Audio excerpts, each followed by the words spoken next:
A very warm welcome to a new episode of IDFC First Bank Presents Leaders of Tomorrow Season 11. I'm Ritwika Gupta. Tonight on the show, I'll be in conversation with Arun Misra, CEO of Hindustan Zinc and Chairman of the International Zinc Association. I caught up with him recently at the Global Zinc Summit, where we spoke about the commodities industry and how zinc can play a part in India's journey towards a $5 trillion economy. Listen in.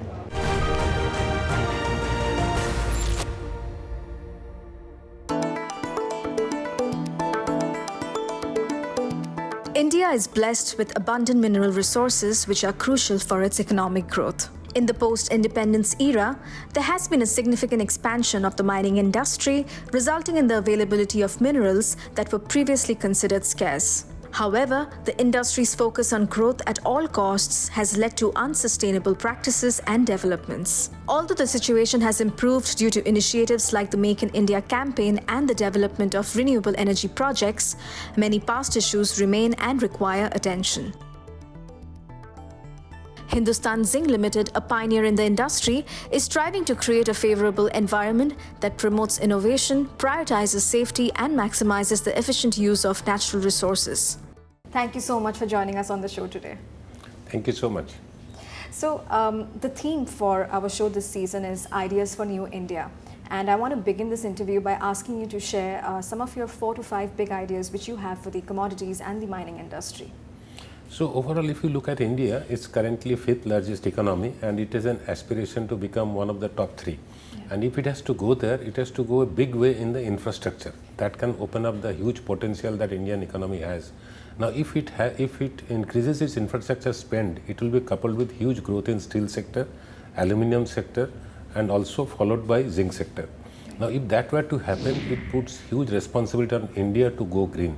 As Prime Minister put a target of 2070 to be net zero, most of the corporates in India have signed up to 2050 being net zero. That is the basic economic overarching structure towards which all companies will strive. Then we can from that narrow down onto what are the sectors where it will grow to. Absolutely, it will grow to new minerals areas, which will be cobalt, nickel, lithium, which has been found in India now. And it will grow in silver in a big way, gold in a big way, copper in a much bigger way. Why so? Because you need to transmit energy for doing out work without having to go through the standard processes. Generation of energy through the thermal coal and the fossil fuel, that will not happen. Right. So these minerals will grow in a big way. So for India to find, locate, develop such mineral properties is a big idea that India needs to pursue. Second, most of the Indian manufacturing sector have to understand the power of digital and artificial intelligence, which will be required to transform the way we work currently. Because this technology is available to us. If we use the technology, India can leapfrog, have that growth rates much faster and achieve that 3rd largest economic status as a much faster than others. India has the young people, India has the software trained people, India has the maximum prowess in computer and technology. Most of the big technology organizations are headed by Indian executives. So use that power and then develop for ourselves. I think that is the right way to go.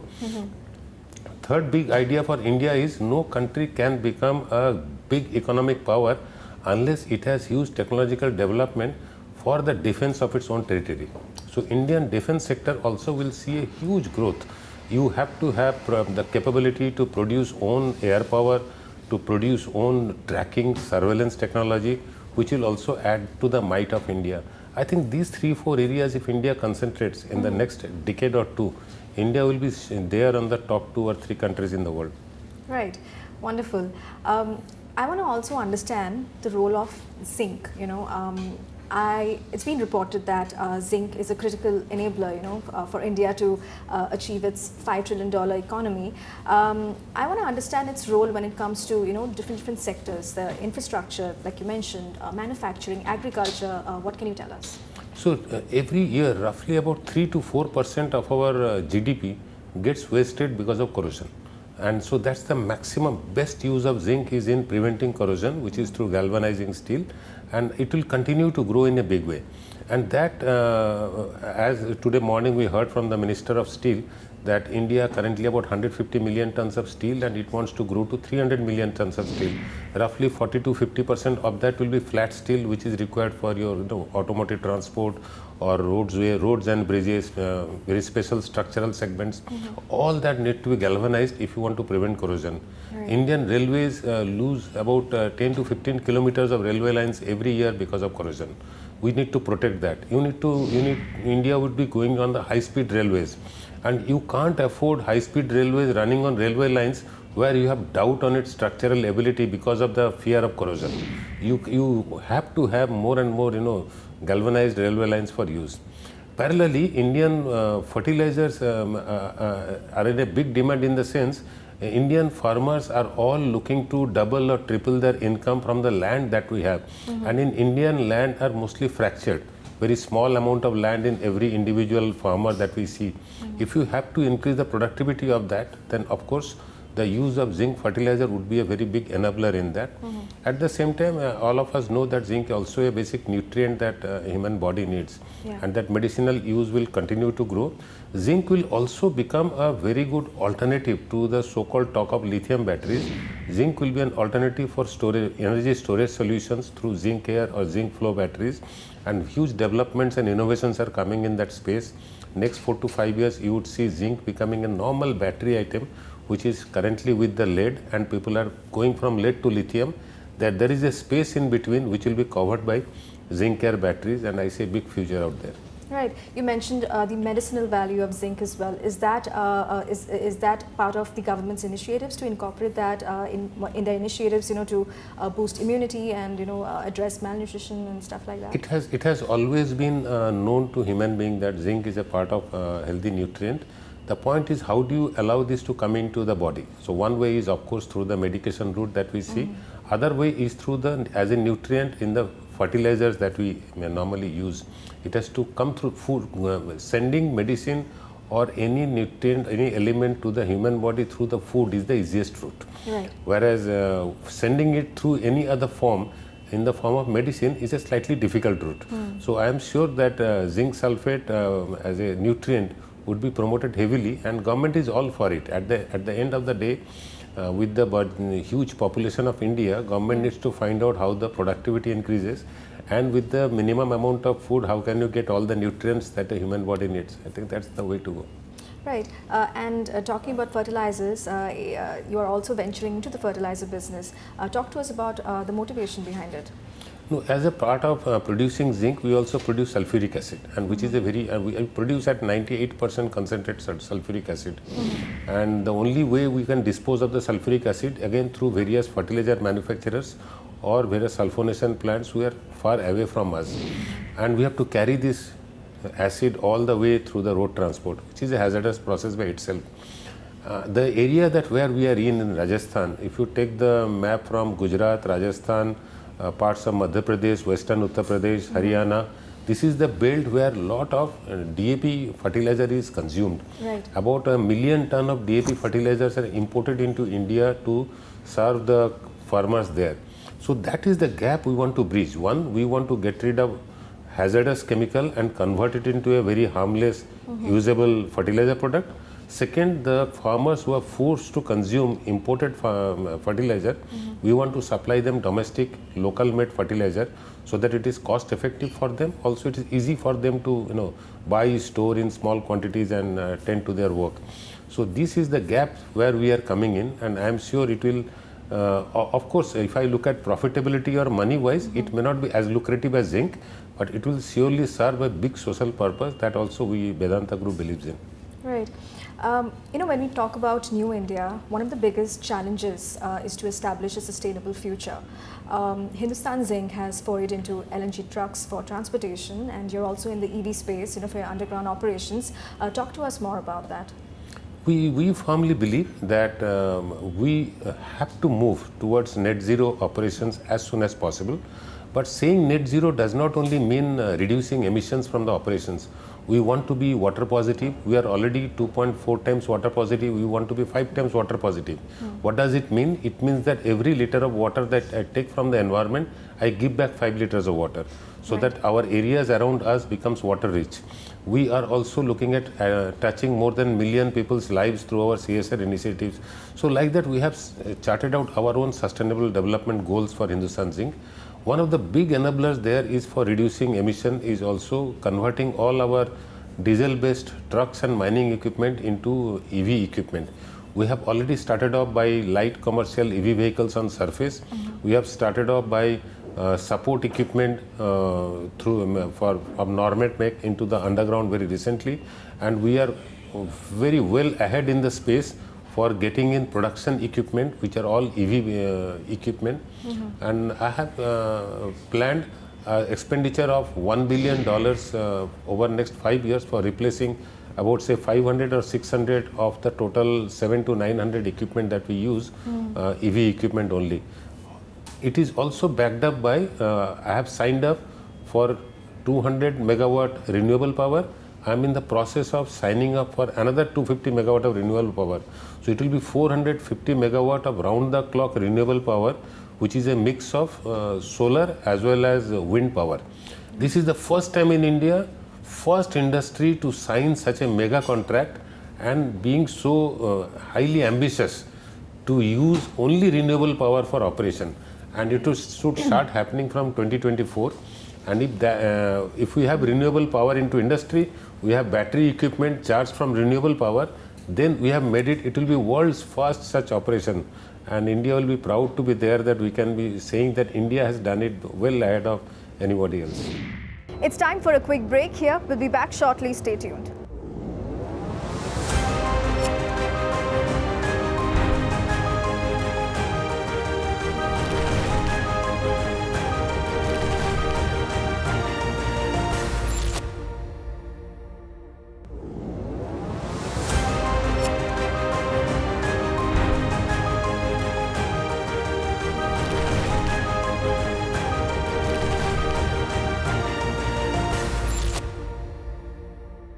Welcome back. You're watching IDFC First Bank Presents Leaders of Tomorrow Season 11. And tonight I'm in conversation with Arun Misra, CEO of Hindustan Zinc and Chairman of the International Zinc Association. Listen in.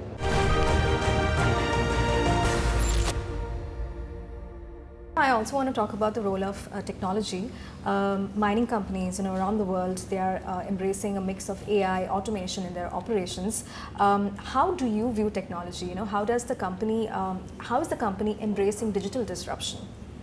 Yeah, these are all a necessary part of human civilization growth, right? Before you know it, these developments will be there. And perhaps it will be a huge blunder if we say that we will not be adopting all this technology. All our mining operations today, we need more of this technology than ever before. Right. We are operating at 1 kilometer below underground. How do you know how each equipment is operating sitting on surface? We need technology there. We need to predict the conditions of the mine. How do you know 1 kilometer below ground whether the roof is going to collapse or not going to collapse? If I do blasting, how do I know what size of boulder it will produce? Yeah. So all this predictive work is where the realm of AI. How do we use AI for this technology? We are today running drilling operations in the underground all from surface, where you don't have an operator in the underground. And we are doing kilometers and kilometers of drilling only from surface through Wi-Fi. We have conducted blasting in the underground through Wi-Fi. We are now looking for automated operation of trucks and equipments. The idea is not to replace human manpower. The idea is to expose lesser and lesser number of people to the safety hazards that underground mining poses. And also to ensure that if we have technology-backed operations, we can ensure a very sustained return to all the shareholders who are investing in us. And frankly speaking, in today's world, if you don't invest in these technologies, so it will be a dinosaur and nobody would see you maybe after 5 years, the space of AI, the way it is developing. Right. At this point, I also want to talk about some of the challenges that are perhaps still prevalent in the industry. What can you tell us and how can these be addressed? The challenges are, one is the mindset. Mindset in the sense that people have, it's not only in today's generation, each generations have always looked at new technology with an eye of suspicion. Is it going to replace manpower? Is it going to create more joblessness and all that? So there's an eye of suspicion always. So one has to be mature over that. You would realize, you would recall that when Government of India first pushed for computerization of banks, there was so much of disbelief. In India it cannot happen. Today perhaps none of us visit a bank, right? We do banking from our mobile. So if this could happen in India, I am sure adoption of AI or any other technology will be easy. One is the mindset change. Second is infrastructure is costly. In the sense, if I have to lay optical fiber cables, establish Wi-Fi network in the underground, it is costly. As a businessman, I have to understand that this cost is going to pay off through other means. And those other means are something where it is my ability to imagine what solutions I can have which will bring me more money. So it's like a government spending money for laying out highway or railway is costly. But how does the government take the return of that money? They hope that more industry will come, hence more taxes will be collected going forward. As an industrialist or as a CEO also, my way of looking at is I have to do this backbone structure, which is Wi-Fi, which is laying out predictive modeling, digital twins, automated process controls, remote telemetric operations of underground mines, unmanned vehicles in the underground. We are flying drones. Very people would know that we are flying drones in the underground now. The drones are going into underground areas looking for things that we want to know without any human being need to go there. Right. So those technology we are investing, and we know exactly in the business where they will add value and how we'll get my money back. Amazing. Arun, I also want to talk about how the industry at large, how it is contributing to the government's vision of being an Atmanirbhar Bharat. In terms of really empowering smaller businesses, smaller and medium-sized businesses, how is the industry playing a role in that aspect? This is one thing, zinc, at least India is completely Atmanirbhar. India consumes about 650,000 tons of zinc, and we produce about 800,000 tons of zinc. Absolutely no difficulty in that. Where more Atmanirbhar has to come in is, and as India is growing, average per capita income is growing, the big middle class is just bloating up, smart cities are coming, real estate sector is going, more is the use of die-cast alloys or alloy-based product. All the new house, all the fittings that you see, which I am not taking the brand names, but so-called very high level of bathroom furnishing fittings that you see, which are very shiny in 5-star hotels, all are made of die-cast alloys. And that's where the most of the alloy metal is now imported into India. That's the next area where India needs to be Atmanirbhar, because we need more than 200 smart cities. Then we need to have so much of alloys. And towards that direction, Hindustan Zinc has made a subsidiary company on alloy making only. So this year the factory commission will take place, and then we will be in the making alloy and make India self-sufficient on that business as well. Nice. Tell me, what is your perspective on the announcements that were made during the union budget? How do you think that will impact the industry? This government, you cannot define this government in 1 year's budget. This government has a clear vision on a long term. You will find this difference in approach. This government works more like a CEO of a big company which has a vision for next 15-20 years. This government has a 2025, 2030, 2050, that kind of a vision. So they have a continuity of approach. So year on year the spend on infrastructure in a continuous way. Year on year easing of business, streamlining taxation policies and rules, ensuring people have more income in their, more money in their hand, spurring consumption by promoting liberating various aspects of it. These have been very continuous process. So I don't look at this government's one budget at a time. I look at their all budgets, whether they are in continuation of the same line of working or not, which it is. So although at times it may look boring, but to me, if this continuity is there, then only you can have a 5-year, 10-year kind of vision achieved, which is correct. That's the way to go. Great. And finally, tell me, what is your vision for Hindustan Zinc in the coming years? Hindustan Zinc, to me, it is a global company. It is second largest in the world. Hindustan Zinc should grow currently at about 1 million ton plus production to 1.3 million ton max in India. Then it should also have a footprint in another part of the world, and so that it can cater to multiple geographies at the same time. it could be India's best. I will not limit to zinc only. Zinc, lead, silver. It should also get into things like cobalt, nickel, and should be a base metal company of India, which has got footprint in multiple geographies and serving the world, not only India. Great. It was lovely chatting with you, and all the very best. Thank you. Thank you so much. With that, it's a wrap on this edition of IDFC First Bank Presents Leaders of Tomorrow Season 11. We hope you enjoyed the conversation. Thank you and goodbye.